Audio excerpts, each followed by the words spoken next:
Another year, another best and worst movie lists. Hi, I'm Mitchell Ryan Darcy, and welcome to 2020's list of best and worst movies that I watched for the first time in 2020.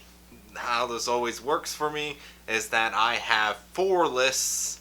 I have the first half of the video is going to be list of the best and worst movies that I saw in 2020 for the first time that were not released in 2020.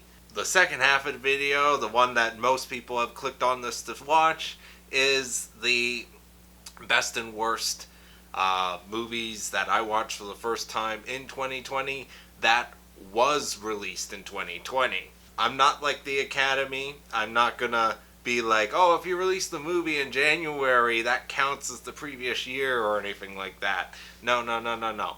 The end of the year ends on the end of the year, and the beginning of the year starts with the beginning of the year, January 1st to December 31st. So, you may see a couple movies on this list that you may felt have came out technically the year prior. So, I'm just giving you a heads up. This is how it works. A movie I consider to be released in the year that it's being reviewed has to have either a theatrical or a internet digital release on that very year in order to count as coming out in that year. Because of the pandemic, I am now including the digital internet release as a official theatrical release, as long as it's available in North America. So how my list works is I do top 10 for the best, top 5 for the worst, and some honorable mentions in between sometimes. The year 2020 wasn't exactly a great year for movie theaters. As a result, the list of movies that I saw released in 2020 is the smallest that has ever been. At a total of, I only saw 15 films. Yeah, so that's right. I only watched 15 films that were released this year in 2020. In fact, I've actually seen and watched more TV seasons from a variety of TV shows than I have watched movies that were released in 2020. On the list of movies that weren't released in 2020 that I watched for the first time, I watched over 114 films. I only got about halfway through the 100 Years of Olympic Films box set by Criterion Collection. So that is included in the number, but I'm still trying to make my way through that box set.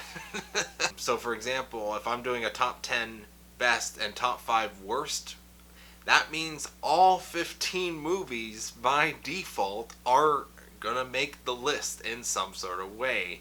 No matter if it's a good movie, if all 15 movies were good and I felt were great films, unfortunately, 5 will have to still be considered the worst. As I list the movies off, I will not be spoiling anything. If you want to see a little more details, certain films I did actually get a chance to review and have a video of on YouTube in some sort of way or form. I recommend checking those out if you want to hear more, or comment below in the comments. Let's begin with the top 5 worst films that I saw for the first time in 2020 that was not released in 2020.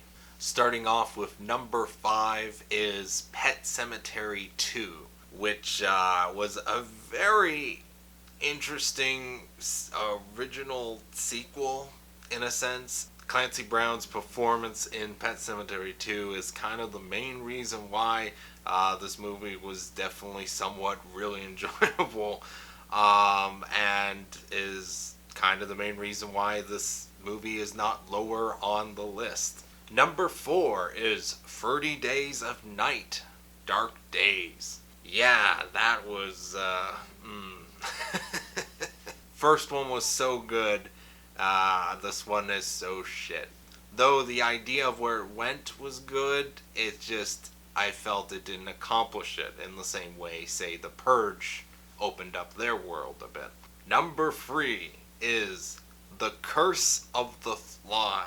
That's right, The Curse of the Cat People actually didn't make this list at all for the worst, because that film was actually good by itself. The only reason I would even consider it bad is because it's the sequel to Cat People, the original.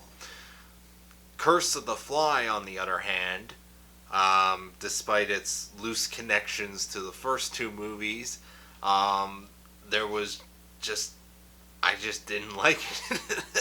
There was very few things about this film that I liked, and a part of me wants to rewatch it just to see if it was really that bad. But my first time watching this movie, I did not.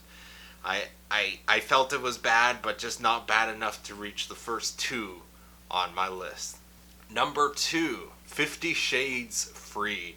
That's right, I finally got around to finishing the 50 Shades trilogy, and the third one was bad, but at least with the third one, at least they kind of did a bit of a conclusion type plot, and I really liked how they actually kind of had a bit of a villain in a sense. The second movie, let's face it, I'm gonna say it right now. Number 1 on my list is the second 50 Shades of Grey, which is 50 Shades Darker. Kind of accomplished nothing, I felt, by the end of the film. See, the first one, at least, was kind of unintentionally funny, I felt, and had a really great soundtrack going for it. The second and third movie is lacking in everything that the first one was, in a sense. At least the third one was slightly better, and that's why it's number 2, and the second one is number 1. There is no honorable mentions for worst films, so there was nothing that I felt I had to mention to get an honorable mention. So compared to the worst movies that were not released in 2020 that I saw for the first time, you now have the best movies that were not released in 2020 that I saw for the first time in 2020. Number 10 is Shay, Part 1. The 2-part Steven Soderbergh epic biopic was very cool to experience. My only complaint is if I kind of knew what I was getting into, I wouldn't have piled it on with I watched a Steven Soderbergh marathon of the ones that I haven't seen by him in order of release date. So this one was kind of near the later part of the thing, and to sit through, I think it was like, must have been past 4 hours, 4 or 5 hours, to sit through both parts together, just to sort of end it towards Contagion. That's what I was leading up into, which I did watch, by the way, this year. I just have to say that Shay Part 1 was actually extremely good. I loved how it was structured, and I just felt out of Part 1 and Part 2, Part 1 is sort of the better one overall. Part 2 was still pretty good. It's just I felt it didn't, structurally was just not as great as the first part. If you want to get technical and group Part 1 and Part 2 together, fine, but not on my list. Number 9 was Midsummer. You thought it was going to be higher on this list, depending on my how you viewed my review, but yeah, it was still one of the best movies I saw that wasn't released in 2020. I saw the director's cut, and that was my first time seeing the film, and I still thought this movie was at least worthy enough of the 9th spot on this list. Number 8, To Catch a Thief, the Alfred Hitchcock classic film. Once again, I kind of see why it's such a classic. Granted, I feel like in some ways I may have started with the best of Alfred Hitchcock films early on.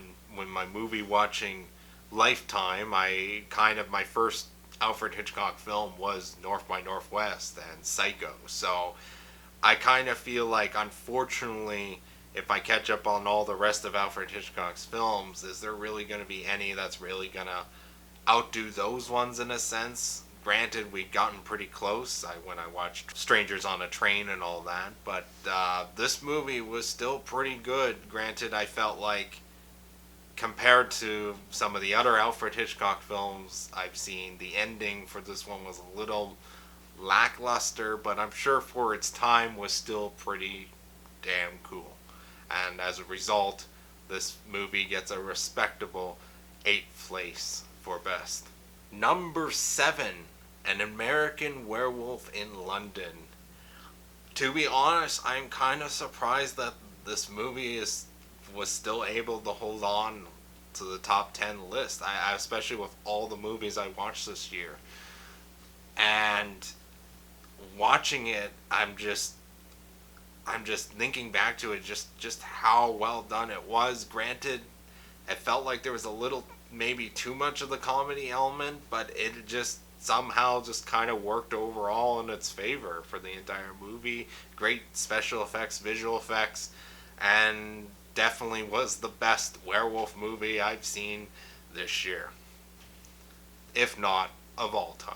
Number 6, Alita: Battle Angel. I didn't think this is another movie where I'm like, going into it, I'm like, yeah, I can see myself liking it, but I don't think I'm actually gonna like it that much. But the movie itself kind of won me over overall, and now I've now joined the ranks of one of the people who just want a sequel. Please. Number 5 is Bad Boys 2. I knew going into it that this movie was very, very well received and was amazing, and apparently is one of the best of the Michael Bay films he's ever done, in a sense. And actually, I watched all 3 Bad Boys movies this year for the first time. This one's definitely the best of the best of those films. And it's easy to see why. This is almost like the Dark Knight of action comedies, in a sense. Though I still don't think it's the best that Michael Bay's done. It's damn near the top. Number 4, Atomic Blonde. This movie, I was just kind of going into it blindly, expecting it's just going to be sort of like John Wick, but with Charlize Theron instead of Keanu Reeves. And I ended up walking out with a much more, I don't know why I used the phrase walking out. I mean, I watched it at home on Blu-ray. I make it sound like I watched it in theaters. Man, do I miss the theaters. After watching the movie, I was pleasantly surprised by it from start to finish. Complex, great use of the period of the 80s and in Europe, and I just was extremely well made film. Great cast. OMG. I don't know if a lot of people are actually talking about this film, but this film was definitely a surprise for me. Number 3, Whiplash. Damien Chazelle, who did La La Land, did this movie first, called Whiplash. It's not his first film, but it is the film that definitely launched his career, in a sense, and got him to the point to be able to do La La Land. And it's easy to see why. Prior to this, I have seen the short film that he did with J.K. Simmons was in it. That because of the success of that short film, they were actually able to turn it into a feature-length film, which is Whiplash. And definitely the best music-related film I've seen this year, hands down. And has one of the best versions of Caravan I have ever heard. Great acting. I didn't think J.K. Simmons could be so intimidating, and oh my gosh. You should see it just for that performance alone. Stay for everything else. Number 2. I can't believe this movie actually stayed so high on my list, but I just enjoyed it so much. A certainly guilty pleasure, Sausage Party. The most R-rated animated film I have seen, and I think I've ever seen, actually, to be honest. A huge cast of voice actors, and the animation was actually consistently pretty good. This movie was definitely, I have never laughed so much this year, and given how few of laughs there was this year, this movie was definitely a ray of sunshine in a sense. And now for the number 1 best film that I watched for the first time in 2020 that was not released in 2020, and that was One Cut of the Dead, the 2017 Japanese zombie comedy, which didn't actually get a proper release until 2019 for North America. It had such high expectations going into the film, and the fact that it matched those expectations to a T, in a sense, that I just kind of couldn't believe what I was watching. If you like zombies and you like filmmaking, this is the movie for you. If you like one thing but not the other, this is gonna be either a hit or miss with you guys. If you're at least a horror fan, definitely check it out. It is great, and the last half of the film just absolutely, I was edge of my seat with laughter. Honorable mention for best movie that I watched for the first time in 2020 that was not released in 2020. The honorable mentions include, in alphabetical order, Invasion of the Body Snatchers, Lawrence of Arabia, Rango, What Dreams May Come. Now for the best and the worst films that were released in 2020 that I saw for the first time. There is no honorable mentions for both the worst and the best lists, so it's just these 15 films. So anyways, starting off with the top 5 worst films. Number 5 is a movie I absolutely hate that the year 2020 actually kind of made me put this movie here, because this movie does not deserve to be on the worst list, but because I only watched 15 films, I unfortunately had no other place to put it. This is not a bad film in any way, but it just so happens this was the movie I kind of had to fit here, and it is the Muse Simulation Theory concert, live film, whatever you want to call it. I recently watched that, and that was a great concert. Granted, yes, it's nowhere near as good as their Rome live concert that they put out on Blu-ray as a film.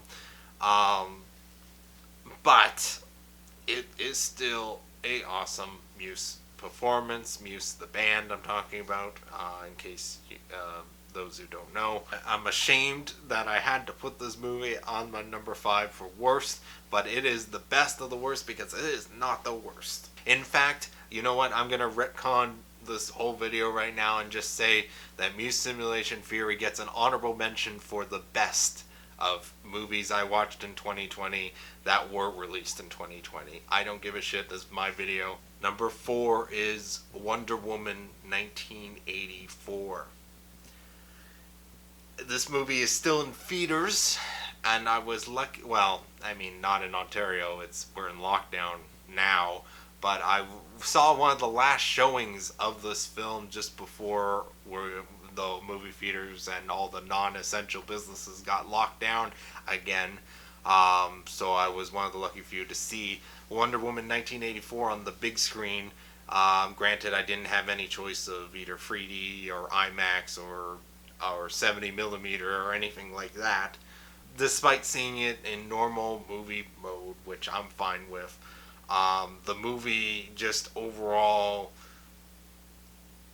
without spoiling, was just, I felt was a bit of a missed opportunity, especially with what they were given. But there is still some great acting in it, and this would have to be the most original superhero film that I've seen since Endgame. I felt overall like this did not feel like a stereotypical superhero film. So there is some points for originality here, but then at the same time, well, I can't really talk about the film. But just know it's number 4 on my list. Number 3 is Train to Busan presents Peninsula. The only reason this movie made third on the list was because I just felt it was... I still enjoyed it for what it was, but the first one was so good. If this movie was just called Peninsula and they didn't try to, for some reason, shoehorn the title Train to Busan attached to it to make it seem like it's part of that universe or whatever. Let's just say if it was a standalone film just called Peninsula and it was a zombie horror film, this movie would be, I felt, pretty good overall. Granted, it gave me in 2020 the best 4DX experience I've ever experienced in a film. In fact, I'm gonna keep a lookout for the next time a movie like this gets a D-Box release, if that's done by the same company, because whoever programmed the D-Box for this movie, I almost fell out of my seat several times, and it was a crazy ride. Something that would be at Canada's Wonderland, you know? Number 2 is Bad Boys for Life, the third Bad Boys movie. I felt was really, really sadly missing Michael Bay's direction. Never thought that would be something I would actually say. The screenplay of where it went story-wise, it's just a bunch of missed opportunities. And I felt that overall the movie is definitely the worst of the 3 Bad Boys films. And number 1 of the worst movies of 2020 that I saw for the first time in 2020, that was released in 2020, and blah blah blah blah blah. I'm thinking of Ending Things.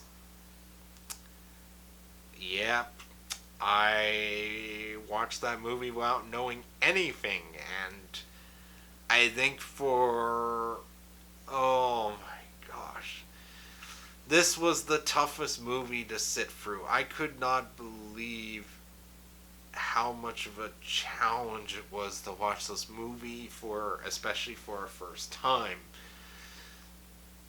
Like, oh, and I kind of know what they were going for with the film, but I felt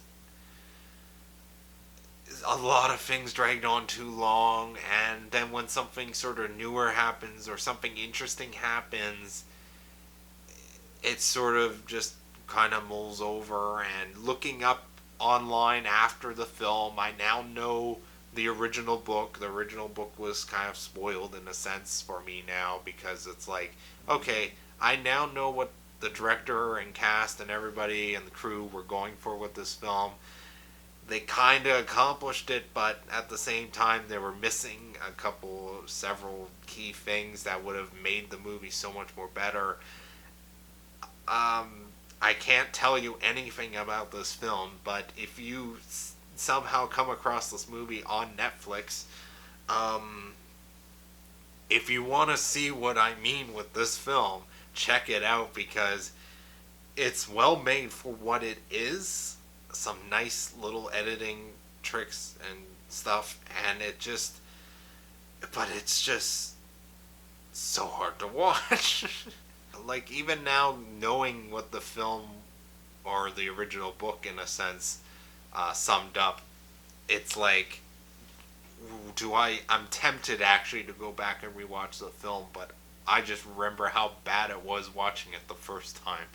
I don't think I might try it again in the future, but it's going to be a long time before I rewatch this film, if ever. In a lot of ways, I'm kind of thinking that I'm thinking of Ending Things is literally the movie that kind of best represents 2020 as a whole, in a sense. It's kind of like 2020's spirit animal, in a sense. And that's this movie. Here we are, the top 10 best movies that was released in 2020 for the first time, that I saw for the first time in 2020. Number 10 is Ma Rainey's Black Bottom, featuring two of the, if not more, best performances of this year. If I was a betting man, I would definitely be putting money on Viola Davis and Chadwick Boseman winning Best Actress and Best Actor Supporting Role. Once again, with this movie, I'm reminded just how great of an actor Chadwick Boseman is, and it's very unfortunate that we lost him. I would definitely recommend checking out this powerhouse of an acting film. Number 9 is Birds of Prey, or The Fabulous Emancipation of One Harley Quinn. This I felt was a big risk on the DC Cinematic Universe side, and just how different overall this is, especially compared to some of the earlier films in that regards. And I just felt this was, early on in 2020, was quite entertaining to watch overall. Granted, it could have been a lot better, I felt, but it was good enough for the number 9 spot. Number 8 is The Invisible Man. Now, if you're going to do a serious classic horror monster movie and revamp it for the modern age, this is in the right direction. Absolutely. This is the way you kind of do it. Some great special effects overall with this film, and was pretty great. And really great suspense overall. I have to read this out. Hold on. Number 7 is Borat's subsequent movie film delivery, a prodigious bribe to American regime for make benefit once glorious nation of Kazakhstan. Oh man, if there was a movie that gave me the biggest and the most amount of face palms during a watching of a film, it's this film. Kind of just shocked overall with the overall film and what Sacha Baron Cohen and his crew accomplished in that time. A very memorable political comedy that is, I think, overall going to stand up a lot better than the first one, which, by the way, I disliked and hated. But then again, when I saw Borat, the first one, I was actually pretty young, so I haven't actually rewatched it since. But after seeing this second one, I kind of want to revisit the first one just to see just how, if it was really that bad in a sense. But this movie, I felt, is a much bigger improvement overall in the terms of everything, and I just kind of liked it a lot better. Number 6, Sonic the Hedgehog. That made the list, number 6. Isn't 2020 a weird year? A very enjoyable and harmless video game adaptation, and Jim Carrey was a joy to watch as Eggman. It's exactly everything I was kind of looking for in that performance, and to say, everything else about the movie works. There's nothing really bad or terrible. I would rather have another one of these movies than several other animated kids films around now. Number 5 is The Trial of the Chicago 7. This movie was one of the best courtroom dramas I have seen in a long time. Um, Even with its some comedic elements and per se, overall it's a very serious film, and it was a very cool spotlight on the events that surround that, and now I'm kind of interested in reading up on that, on those events and what happened per se, and it's because of this movie and how well it's done and the tremendous cast that's attached to it, including Sacha Baron Cohen, who was in Borat.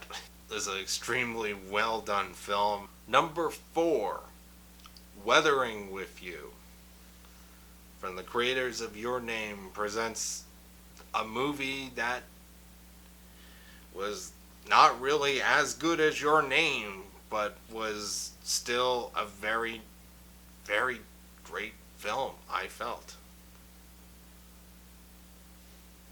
I don't know how else I can sort of say off of it. It's like Your Name was better, much better, but it just wasn't a lot of movies I watched this year in a sense. I was lucky enough to see this in theaters, and it was very beautiful. And can't talk about it more because that would be spoilers. Number 3 is 1917. Yes, 1917 had a limited release in 2019, but it didn't actually hit theatrical wide theaters until January of this year. My gosh, 1917 was less than 12 months ago. Wow. Hasn't 2020 been long of a year? Yes, it was an extremely great film. Done to simulate an all-in-one take. It's extremely well acted and extremely well put together film. Very deserving of the number 3 spot. Number 2 is Mank, kind of biopic story that David Fincher has brought to the small screen on Netflix about Herman Mankiewicz, the one of the screenwriters and arguably the screenwriter of Citizen Kane, and extremely well done film. This is a movie I'm definitely going to be rewatching a lot in the terms of same with Citizen Kane and that RKO. I forgot I think 280 or 281 film. Very stylized, but at the same time it's just an extremely well done drama film. Great acting, great cast. Gary Oldman, you've already won an Oscar. You don't have to keep trying, you know. But he just sort of goes all out into it. The number 1 best film that I watched for the first time in 2020 that was released in 2020. In case you haven't already guessed it, I have decided after multiple viewings and sitting and thinking on this list, I have decided to put Tenet as number 1 because it was really an event of a film to see. Ignoring the pandemic, out of all the films that I've seen this year, Tenet offers originality, and I always loved Christopher Nolan's style of doing things. Granted, a lot of people say he's very emotionless in the terms of either editing or caring about stuff or whatnot, and there's a reason why Christopher Nolan is my favorite director of all time. Yes, I am a bit of a Nolan fanboy in a sense, but Tenet offered originality and a very cool escapism. This movie, I will be disappointed if it doesn't win Best Editing at the Oscars this year coming up. I just felt on the very least that should be the case. If it doesn't get, nominated for anything else, I'm sure it's going to be nominated for something, at the very least. And we kind of need films like this, presenting older stuff in a newer way. And I just feel this movie is like it or not, is going to be probably one of the talked about films of 2020. And I believe Tenet will still hold up pretty well. It's just dependent on what Christopher Nolan does next. So, anyways, that is my best and worst movie list for this year, 2020. I want to know what you guys think of the movies this year. What movies did you watch? It doesn't matter if the movie was released this year or some other year. Let me know in the comments below. Thank you very much for watching. I want you to have a nice day or night or whatever time you watch this. Have a nice whatever. Check out my other stuff. It's entirely up to you.